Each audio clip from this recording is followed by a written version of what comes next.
the Kyle fuckboy, someone posted on Facebook him, and it says, "We salute American heroes." I mean, so, and we already know his GoFundMe is probably at 2 million right now, and that's what I feel like. There's two Americas, because this guy is he's a hero legit. People are posting it on Facebook. But George Zimmerman was a hero. Yes, yes. People bring things to this day for George Zimmerman to sign. Yeah. Like, he's not he couldn't even make it to the force. That was his main problem. He kept on trying to get on the police force and failing. And this is another wannabe. His dream was was to be a police officer. And so just imagine the type of police officer he would have been.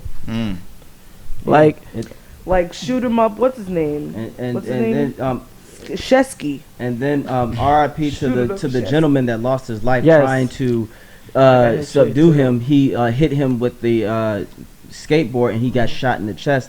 I forgot his name, but a young man died over bullshit, and people were trying to say that, oh, he was after Kyle. Let me tell you one thing: just because you go out and initiate shit and then you defend yourself, that doesn't make you right. You provoke people. No, because Kyle had already shot someone that's what I'm saying. To that. And that's what so I'm saying. They were trying to stop him because they were telling the police, yo, he just shot someone down there. And they didn't do shit, He had just murdered somebody. Yeah. So they were running after him saying, yo, get him. He just shot someone. Yeah, but that's what I'm saying. But his intent was to start shit. So walking out there with a fucking gun and you're pointing it at somebody, of course they're going to try to defend themselves. What the fuck? But let a black kid... We can walk somewhere unarmed and we are a threat. But this white boy was literally walking. The police are saying, stop, don't come close. And he is continuing to disobey. Now, mind you, he got a damn AR. The damn gun's bigger than him. And he's walking towards them. No shots. No one's threatened, though. They have I don't get it. Lying. There's a...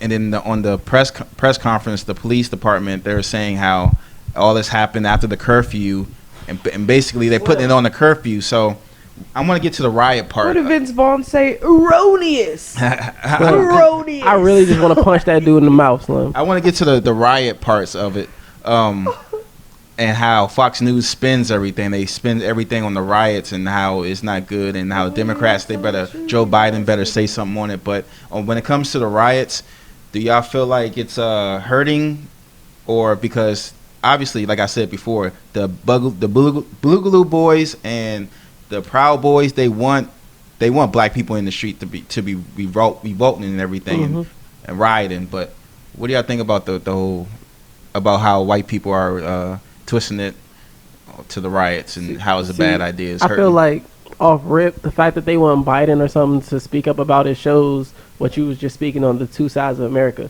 The fact that they think this is a democratic issue. Or that this is a political issue. Exactly. This is an American issue. This is a human rights issue. People are like, dog, we're being hunted. Right. Like it's nothing else to. It's like reverted back to childhood at this point. Like, girls are fighting against each other on Instagram, like girls fight in the lunchroom when they're like 10 years old. Like, oh, I'm gonna murder him, because like they literally take the most outrageous things and revert it back to the stupidest childhood reasons. Sure. It's like for sure. I will say this: it's not hurting. Is it taking a little longer? Yes, but here's what will happen if they continue to push us. See, it looks they like to say that because it looks disorganized. Look what's going to happen. How much you bet they're going to change that attitude if a bunch of militant, black, intelligent people do things the right way. We organize more than just riot in the streets, that we start taking shit over in the political offices, doing things like that financially, set ourselves to that way, and have a self-defense. Learn how to defend ourselves from these police brutalities, because like I said, I'm going to say this.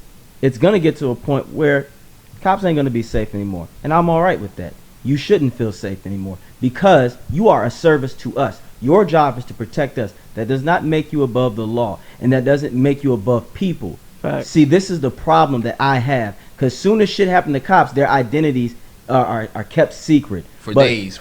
Weeks. But see, and a lot of people are giving Sean King shit because this guy who he said he's gonna start naming names of police All of them. officers. Oh yeah, he was doxing people. Yeah. And this is where now I challenge these so-called good cops out here. Okay, if you don't want yourself implicated in this situation, get his ass, whoever that is. If you know your partner's crooked, take his ass, bring his ass to justice. And I don't know who said that about rioting? Hmm?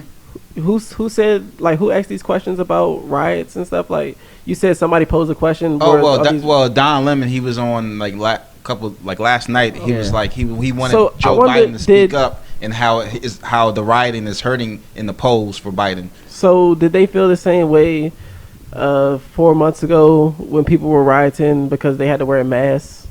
People were rioting to end quarantine. Did they feel the same way when these white folks was out there strapped the fuck up rioting about what they felt was important to them because they couldn't get a haircut? Yep. Hell, did we feel the same way in Charlottesville, Virginia, where white people were lighting torches and running people over and killing us? And killing the president said it was good people on both sides. President said good people. He said it was good people on both sides. Yeah. It's the most bullshit. And one thing, I'm so once sick. again, this president said that a virus was a hoax for the Democrat. Yeah. And look at it now. It's affecting and hurting everyone. If anybody has studied any type of like fascist regime and see how things begin and how yellow journalism, anybody that paid attention in history class, it's crazy. I see the tactics of Mussolini. I did a paper on big stick diplomacy and Stalin, and history really, really interests me, and I think that it's the truest thing ever spoken. Was without history is bound to repeat itself if you don't study what has already happened. Oh, absolutely. So people are taken off guard by what's happening, but if you listen to your 10th grade history teacher, you would know what yellow journalism is and how they started lying about people and putting up ads and posters and things around town to stoke fear and to incite hatred, and things of that nature. And now we're just utilizing it from a more sophisticated standpoint because technology is more advanced. Mm-hmm. So now there's aspects in social media, there's aspects on actual media. But you nailed it when you said history, because we have to know the real history. Exactly. This is why Americans are the most gullible nation on the fucking earth, because we believe what we are told instead of doing the research. Yeah. All it takes is for someone that we like, that's popular, to say something we want to hear, and we go with it, and that's fucking stupid. Learn your history, because if that is the case, then black people, we are still treated the way we are today because we weren't even considered human a couple hundred years ago. Mm-hmm. We couldn't even be in a pool in the 1930s and 20s because we were supposedly going to contaminate 60s, things. Yeah, from the 30s to the 60s. We couldn't do a lot of things. That's why you have to study your history, but question it. AJ, question you know what? You said history, and dang, shit hasn't really changed because Trump, his press conference, he said, basically, he was using the same scare tactics they was using in the 50s and 60s, trying to scare these white people that these poor people, black people, gonna come to your neighborhoods and take your house and fuck your daughter and fuck your wife, and they same scare tactics, and it's working. That's because they're idiots. And they again do not research, do not look things up, just take things for face value or whatever they hear. They're still neck and neck, and Biden and Trump, no matter what. If they, at the end of the day, in those swing states, it's still neck and neck. I dare you to argue with a person, one of those people, and get a clear fact out of any of it. Especially an actual fact. In southern Bible Belt regions, they are the most gullible, dumb, inbred fucks I've ever seen in my life, and I can say that because they are idiotic. Because when you give them proven facts, then they dismiss it. To me, that what baffles me. It's like we literally are giving you actual proof of shit. Well, but they because don't necessarily ever say no. What happens when you get into an argument with that type of person is it's like, okay, so what's going on with these children in captivity by the border. And it's like, well, what was going on at Hillary's barbecue in 1992? And it's like, But you yeah, can what even- were the emails? but you can even what answer does that that question. have to do Right, but you can answer with that question. anything? But the thing is, when they do shit like that, we have an answer. Yeah, but that wasn't true. What you were supposed to. Oh, and that's then, what you and then they think. go, but exactly, and then it's like, and it's like, you That's see, what you think. Yo, That's what you've been yo, told. We gotta go to fuck the cops. Superior. oh yeah, fuck All the right, cops. here Because Oh yeah, fuck the cops, big time. we already let me see if I can go to Fuck it. one but- time. Yeah,